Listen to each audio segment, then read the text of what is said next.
the shoulders of giants, we see our next leap, the Accenture Connected Drone, and it's remarkably easy. This is the power of mobility plus analytics. Step 1. Mission control. Define your mission objectives and launch your drone into the field. Step 2. Ingest your captured data into Accenture Digital Distribution Solution, an agile and scalable platform. Think of it as uploading holiday photos and videos from your camera's memory card. Here, you can tag and reference the data and much more. Step 3. Teach the algorithms your business rules and, using industrialized analytics engines, convert raw content and data into information your subject matter experts can act upon automatically. This end-to-end connected drone solution makes industrial drone flight more accessible than ever, so you can gain extraordinary insights into your world, be that agriculture, energy, site inspection, or environmental monitoring. The Accenture Connected Drone. From flights to insights. So friends, this is Accenture Analytics in just 12 to 13 minutes. Thank you.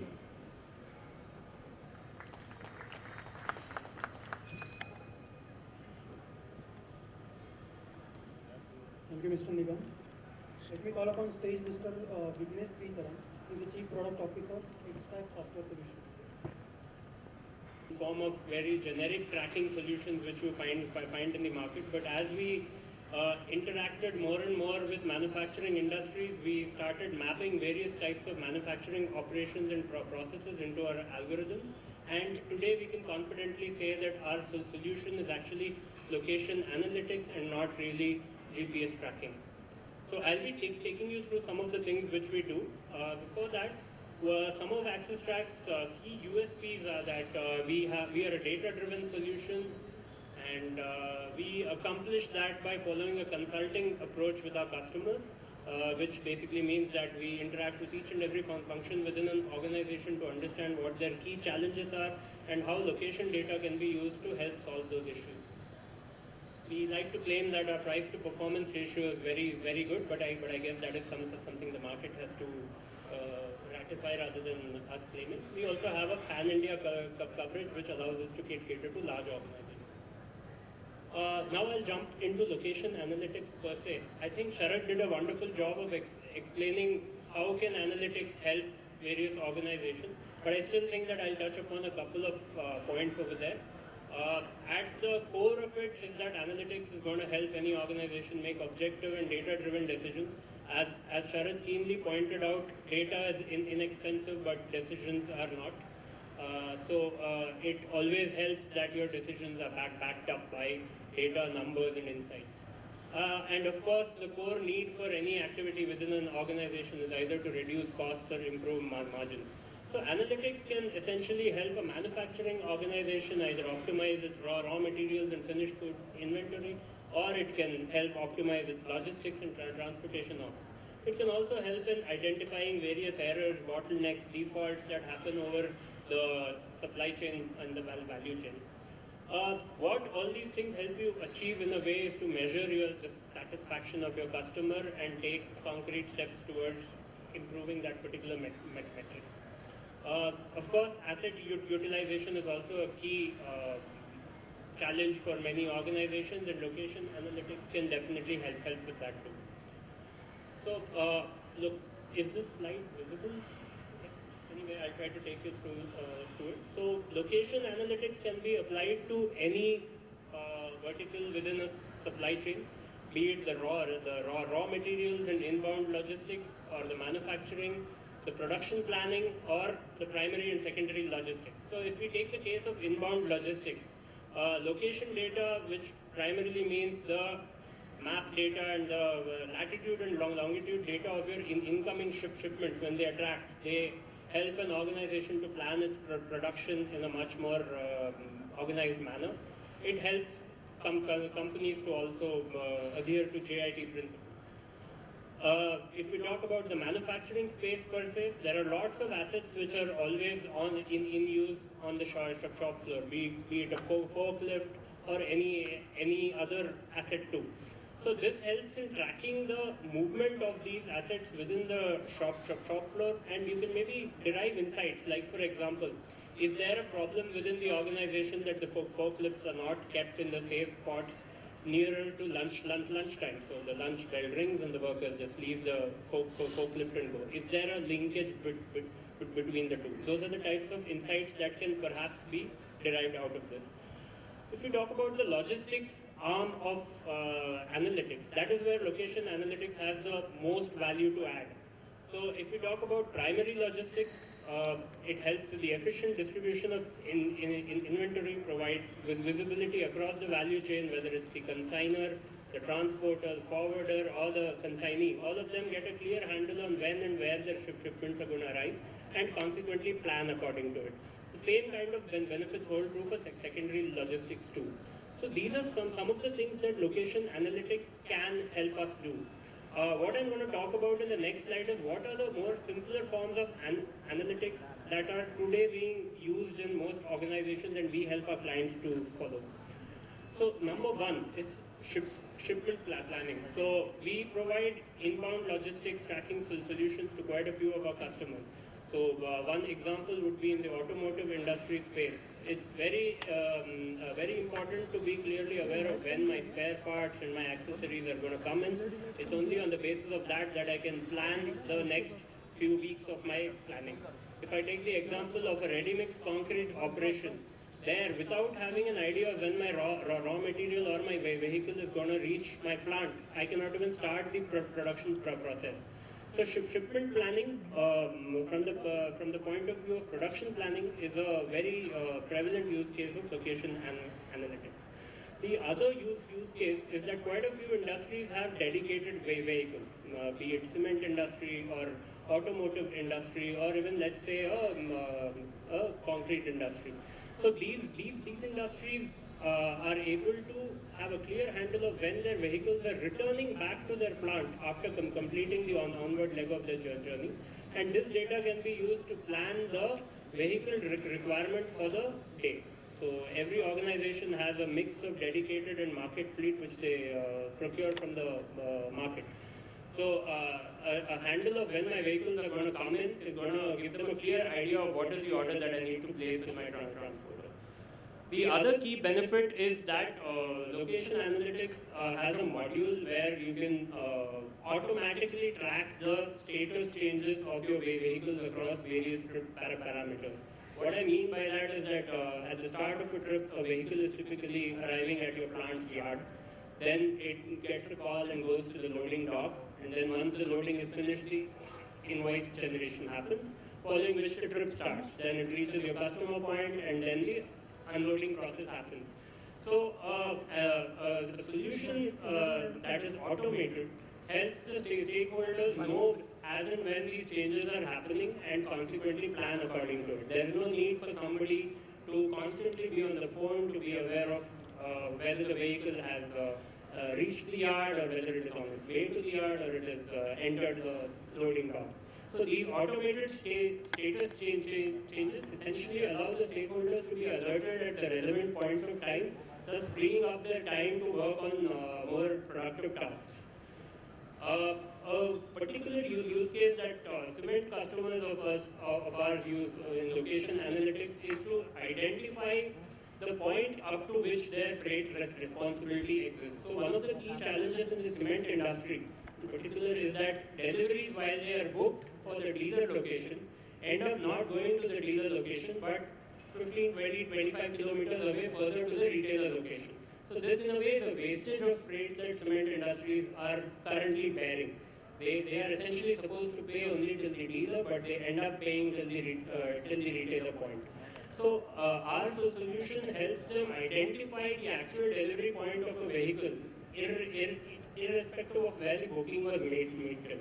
This helps them differentiate between dealer and retailer deliveries, and this has led to one of our clients actually having more than 10% in freight savings because of the data that has been provided to them and the insights that they've seen. Warehouse and customer visibility is another key benefit that automated analytics can provide to you. So what this essentially means is that there is accurate estimated time of arrival of a vehicle at either your warehouse location or your customer point. This in turn allows them to be prepared in terms of space and manpower that they need in order to ensure that the entire delivery happens without hassle. One of our key modules is a preventive default management module. What this essentially means is that over the course of a trip, there are multiple types of delays and defaults which can happen. The most common of which we know are detention at the loading bay, detention at the customer point, or there are delays of various natures that happen during the course of a trip. Our solution is able to predict these kind of delays and defaults before they happen and alert the stakeholders such that they can take the action to possibly prevent it. Of course, there is not a 100% probability that the default can be prevented, but any saving is definitely a saving in this case. And of course, last but not the least, this is more of analysis and analytics per se, but what this allows, the vast amounts of location data and the trip data that get accumulated over a tracking platform helps an organization to evaluate each one of their stakeholders according to the KPIs that they set, be it a transporter, a customer, a warehouse, a plant, or a particular vehicle. Their performance or non-performance can be accurately identified and necessary action can be taken. So I'll just touch briefly upon what should a location analytics platform do, or what should it contain in order to be a success. It needs to be able to cater to real-time asset location and identification of your asset or vehicle on the road. It needs to be real-time essentially. There is no point in knowing where the vehicle was a couple of hours back. It needs to have a rich analytics platform that helps you map your operations onto it rather than generic data points. It needs to have an automated alert system and quite a few others which I mentioned over here. What I feel is most important though out of these is that it needs to be an integrated solution. I think multiple other speakers today have touched upon that particular topic. It needs to be integrated in the sense that if there is any other plant automation or any other systems that have been defined by an organization or are being used by an organization, this data needs to be present in the same platform. Only then is it that a stakeholder can make valuable use of that information and actually take action upon it. If the data is available on 5 different platforms, there's a very high chance that one or more of these data points are not going to be taken, are not going to be used in the decision-making process at all. So these are some of the challenges that we have faced while implementing even a very simple analytics tool such as what are this. Typically, there is a lack of clear vision in organizations in terms of what they want to do with the data. The decision usually comes down to the fact that yes, we need to implement tech in our supply chain, so let's go for it. But unless there is a clear thought behind what is it that they want to achieve out of it, the entire process is going to be a failure. It's just going to be an additional technology that the organization uses. For there to be a clear vision and acceptability within the organization and the middle management, there needs to be an influential advocate or a sponsor within the organization who is pushing this agenda. And of course, there are other kind of challenges, which are the quality of data, the inadequate technology infrastructure available within the organization.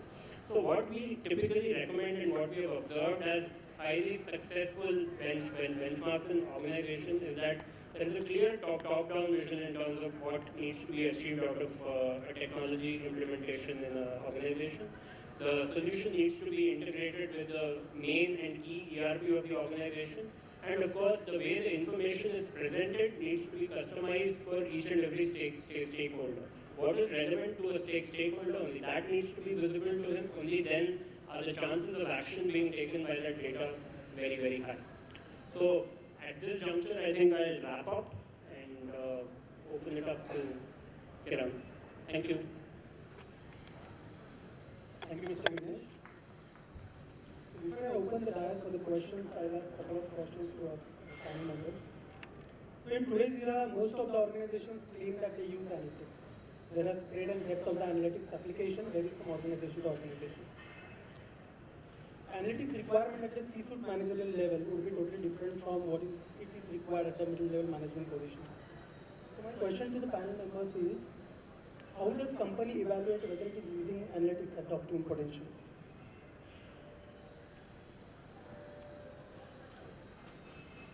So,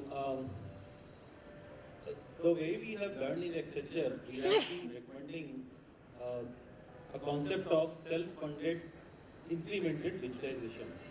What does that mean is, due to research, we have found that many organizations, just for the sake of doing something, they start adopting analytics. We realize that because after a certain period of time, they realize that they are not getting the business results using or thinking which they had started.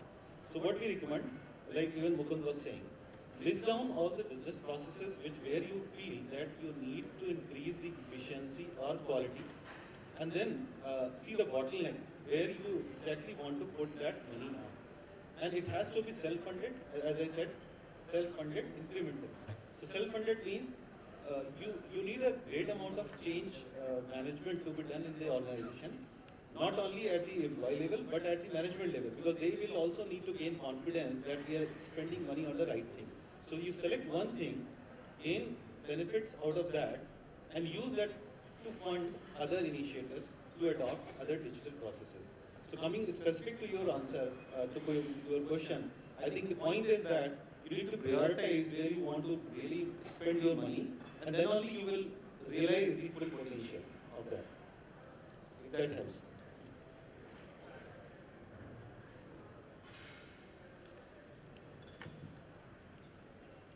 Just like to add a couple of points to that. I think the aim of the exercise needs to be defined prior to starting implementation of any analytics engine in your organization.